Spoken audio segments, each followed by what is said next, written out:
Domination. That's what I have been on. Domination on the mound. Domination on the diamond. It's an 8-0 run the last 2 days. We're 4-0 in our debut with the Sportspicks live. Sportspicks not live, but recorded. 4-0 on my first podcast with Sportspicks. Texas Rangers came through in the late night hours. Extra inning win. Taking it home in 10.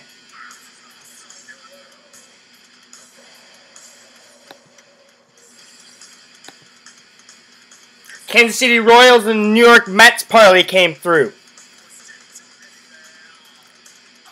Over in the Kansas City Royals game came through.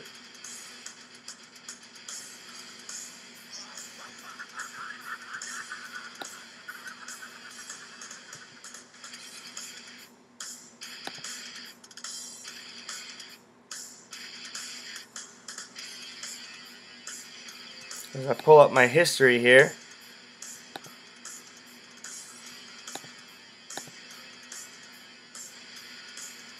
Oh yeah.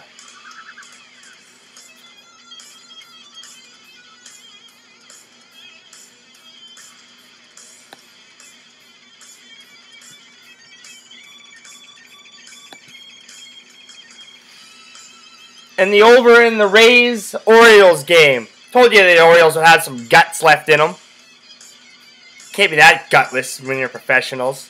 Can't go down that bad. Fuck, I think they had lost 8 in a row before that. Just fucking brutal losses. Gosman was fucking terrible. Like I said, didn't even get the 4 innings. 2 1/3, 2 2/3, something like that. Fuck, brutal. Brutal. Put him in the drawer. Remember when he's on next. Over or against. Play against or over when Gosman's on the mound.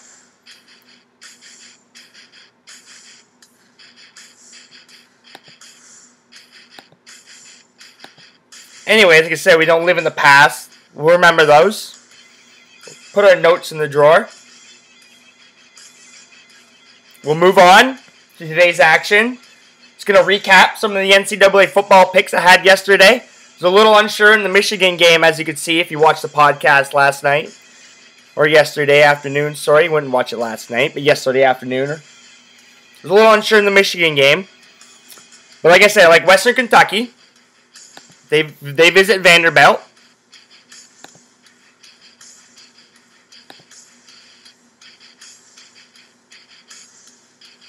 Brahms back as head coach. Along with Brandon Doughty, their quarterback. The top 3 running backs are coming back as well. As well as 3 of its top 4 receivers. They're going to be able to put points on the board.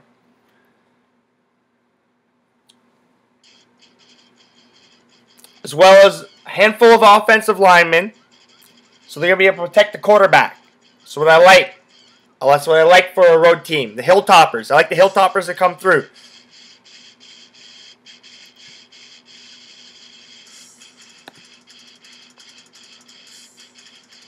Got them at minus 2.5.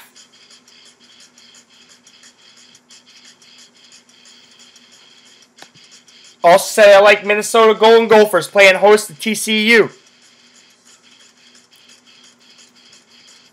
The Horned Frogs visit the Golden Gophers. It's another thing. But like the differences of Canadian colleges and universities and American colleges. It's the fucking nicknames. The nicknames are fucking the best. The Hilltoppers. We got the Golden Gophers. We got the Horned Frogs. I go to Sheridan. Sheridan Bruins. How original. Carleton Ravens. Like, come on. Let's get creative. Let's get some creativity in here. I'm supposed to be taking some creative thinking class. Maybe I'll come up with some better nicknames for these schools. Maybe some heritage and stuff. Fuck. Anyways. I want to dwell on that. So I like the Golden Gophers. Like I said, 12 starters are returning. Including their quarterback, Mitch Leidner.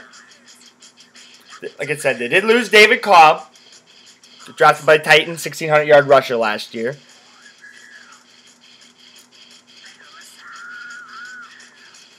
But I think having Mitch back, having Leitner back is going to be, I think it'll help with that deficiency. Jerry Kill. What a name, eh? Jerry Kill. Let's go get him, Kill. All right, Coach Kill. Yes, sir, Coach Kill.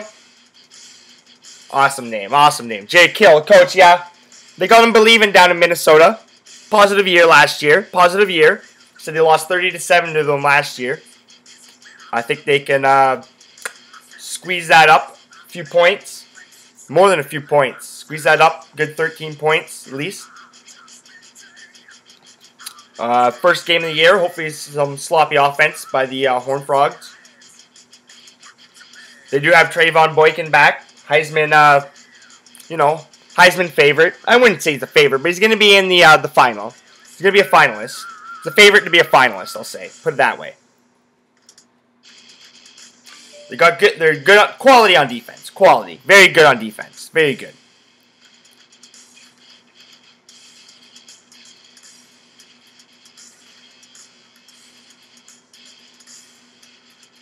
We have 15 starters returning from last season. They're going to be a beast. They're going to win this game. Just I don't think it's up to 16.5 right now. Actually, fuck. I wish I waited. Could have got him at 16.5. So I got him at 14.5 right now. Pissing me off.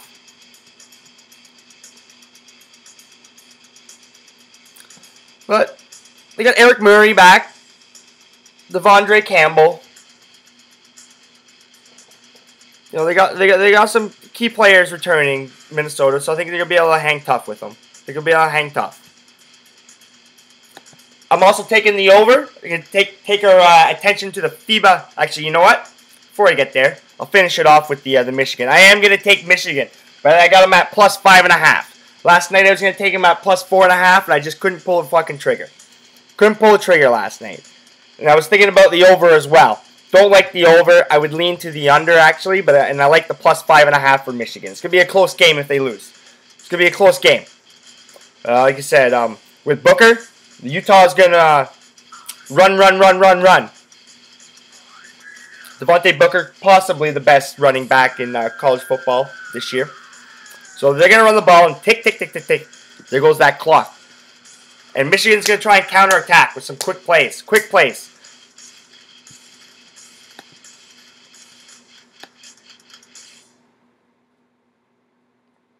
Also, we got the Harbaugh effect.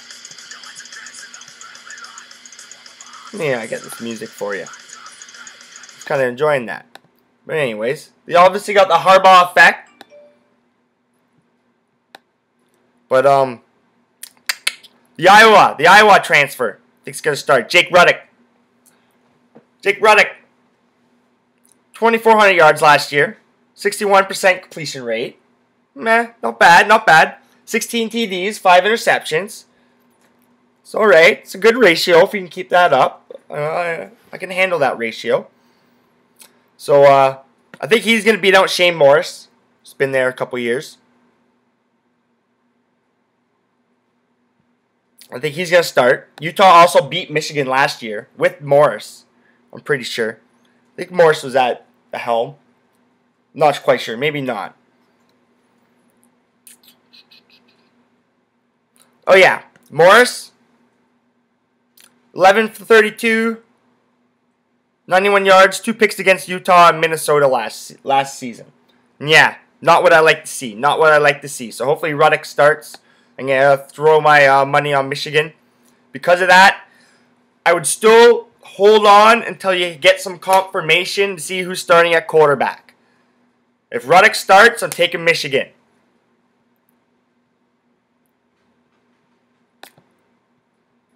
I'm also, like I said, I was just going to get to it a little bit earlier, but I'll get to it now. We're going to turn our attention to the FIBA Americas basketball.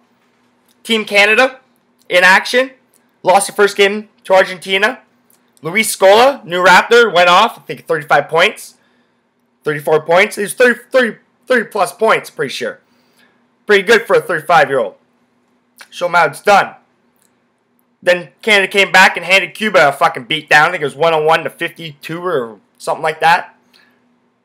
Low 100s to low 50s. I think it was 101-51. They play Venezuela tonight. Canada's third game in a row, which scares me. It's the thing that scares me about this. So I think they're going to be a little tired defensively. So I think Venezuela is going to be able to get some points. I think Canada's also going to be able to put up some points on a weak Venezuela-led team. Like Vasquez, Raptors fans, Toronto fans, they know Gravis Vasquez. He's on it. John Cox, he started on small forward. San Francisco Dons won the NIT in 05. Gregory Echenique. I remember this guy. Echenique.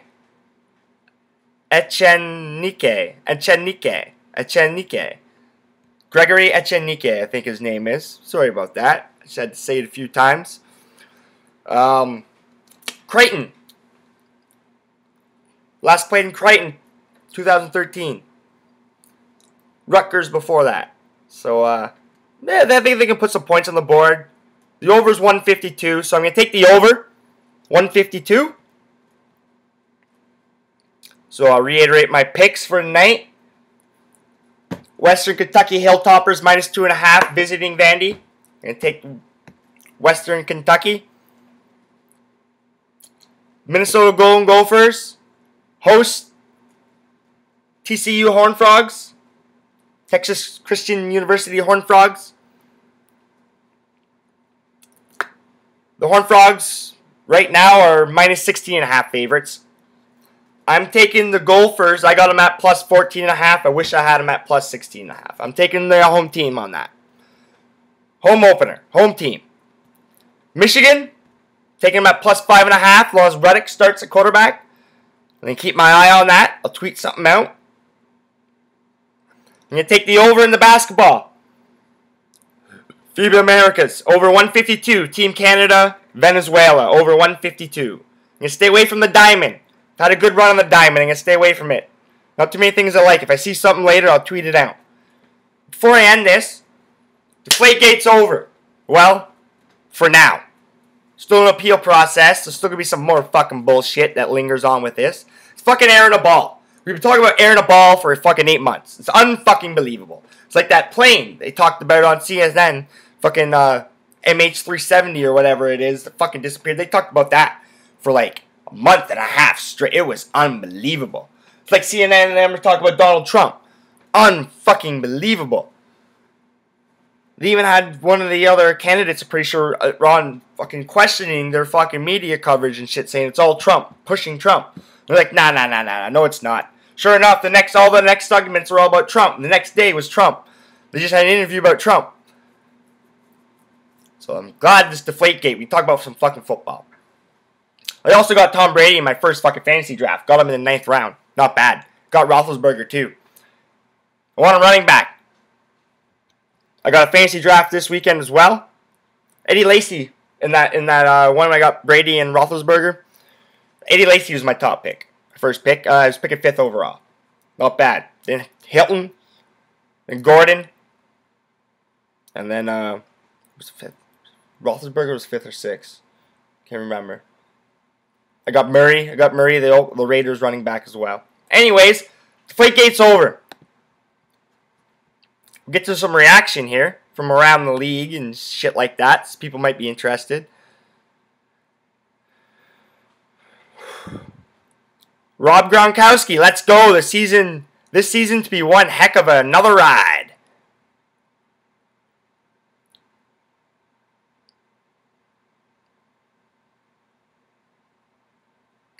Garrett Blunt. Let's go, TB12. This is going to be a fun season. First win of the year for Pats Nation. Hashtag Pats Nations. Brian Hartline. Good work, Tom. And NFLPA. Kurt Warner's kind of on my side. Would love to think hashtag Deflategate is over and we can get back to talking football. But a funny feeling this will not be the case. I say let's move on to Jonathan Vilma was funny. More like laughing my LMFAO. I hate fucking saying this shit, but more like laughing my fucking ass off. He's got a picture below of Tom Brady dancing. Same Golden Tate, he's retweeting that, or he tweeted that. Golden Tate tweeted Tom Brady dancing. Tom Crabtree tweeted loser. And then Vilma said, more like laughing my fucking ass off. Harrison, good job. D'Angelo Williams, the Deflategate ruling is monumental for players and its defense against potential grievances against the NFL. Fucking right. Can't believe Goodell basically polices himself. Makes the rules, and he's the arbitrator, he's everything. It's hilarious. He's like Kim Jong-un, or Il, of the NFL. He's also making $44 million a year. They're making the owners a shitload of fucking money too, so that's why they like him. U.S. District Judge Richard M. Berman criticized NFL Commissioner Roger Goodell for dispensing his own brand of industrial justice. And on that note, I am Kyle Johnston, host of The Block. You can follow me on Twitter. Follow me on Twitter at KJ_The Block. Catch my work, my blog, KyleJohnstonTheBlock.wordpress.com. Find my YouTube page on YouTube. Just type my name in, Kyle Johnston. Again, you can follow me on Twitter at KJ_The Block. Find my work, KyleJohnstonTheBlock.wordpress.com. And remember, if you're not laying the money down on the table, you're not winning. I'm going to play out on this tune for Tom Brady. And on one note about Tom Brady is I hate the Patriots. Can't stand them. I think Bill Belichick's the best coach in North America in all sports, though. Got a lot of mad respect for him, but I can't fucking stand them. Can't stand them. And I do think they are cheaters. Tom Brady is a good quarterback, but I can't stand him. I'm a Tennessee Titans fan. Supporter. Titans. Eddie George. Eric McNair. Fuck, I wish we cheated. Maybe we would have beat St. Louis. Maybe we would have fucking scrounged up that extra 2 fucking yards. But on that note, Deflategate's over.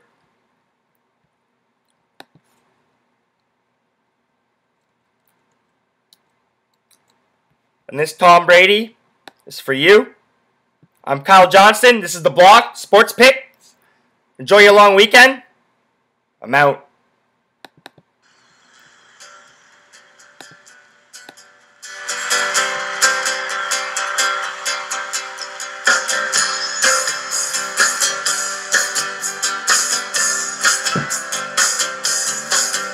Between sundown finish and midnight's broken toll, ducked inside the doorway, thunder crashing.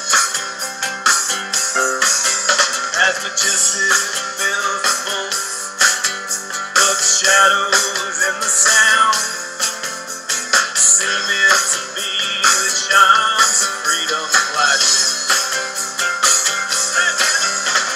Flashing for the warriors, strength is not to fight. Flashing for the refugees on the unarmed road of flight. Each and every underdog, soldier in the night, as we gaze upon the chimes of freedom flashing.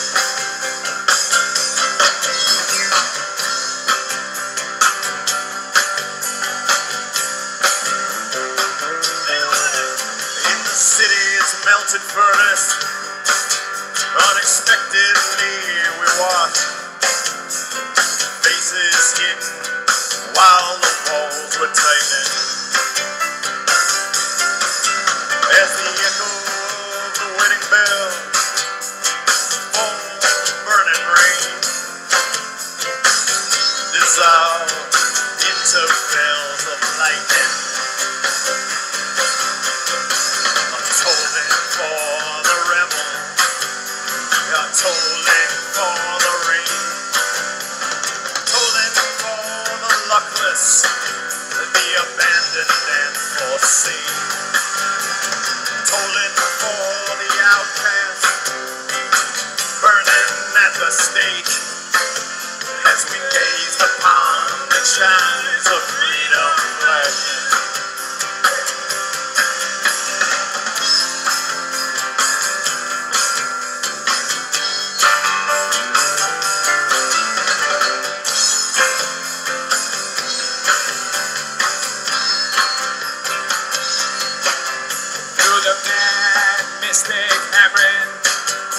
Of the wild ripping hail, the sky cracked its poems, naked wonder. That's the clinking of the church bells, flew far into the breeze, leaving only bells of night and